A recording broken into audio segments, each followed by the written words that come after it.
Hi, this is DCO'S Witnessing Tips. Jesus said, I am the door.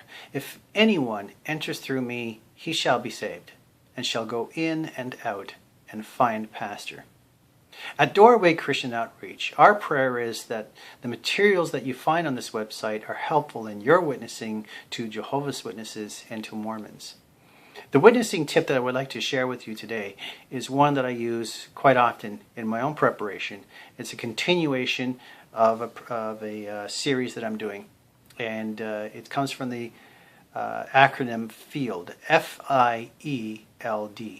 Now we're going to be dealing with the L in FIELD, which stands for love. Love. So I'll recap a little bit, and then we'll get right to that. So John 4:35, Jesus said to his disciples, I tell you, open your eyes and look at the fields. And Jesus wasn't talking about land, he was talking about people. And that we are to care for people by preparing and planting seeds. And of course, the seed is the gospel of Jesus Christ. These are people who Jesus died for.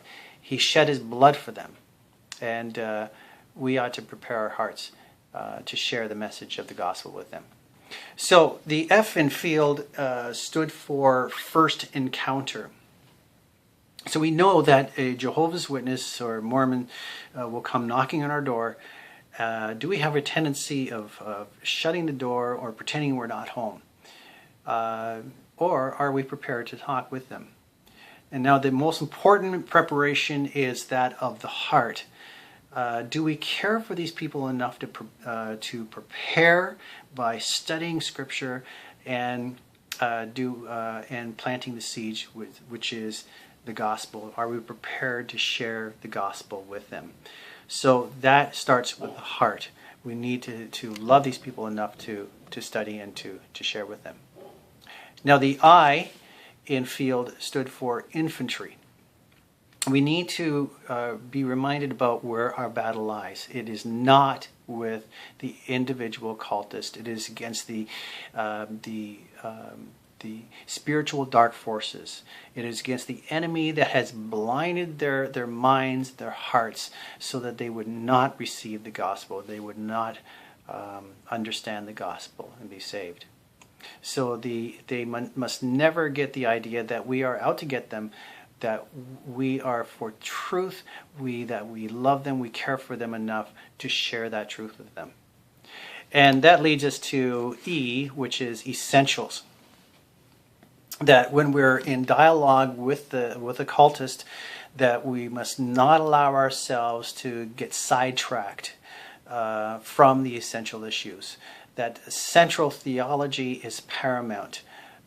So arguing about issues that have no effect of the soul should be kept to a minimum. So our focus must be on the nature, the person, nature, and work of Jesus Christ, the message of his gospel for them. So this brings us to the L, which is love. Love. So when a cultist brings up a topic that we recognize as heretical, it may cause some angry emotions to surface. Now, our love for those involved in the cults should always supersede those emotions. Now, when Jesus spoke to the Samaritan woman at the well, she confronted him with a hot issue, that of worship. Now, being a Jewish rabbi, he would have had the right to rebuke her, but instead, he directed the conversation toward truth because Jesus loved her. Jesus loved her. So we also should love the cultist enough to pray for them and talk with them and read Scripture with them and continue to pray for them again and again and again. So I encourage you to do this.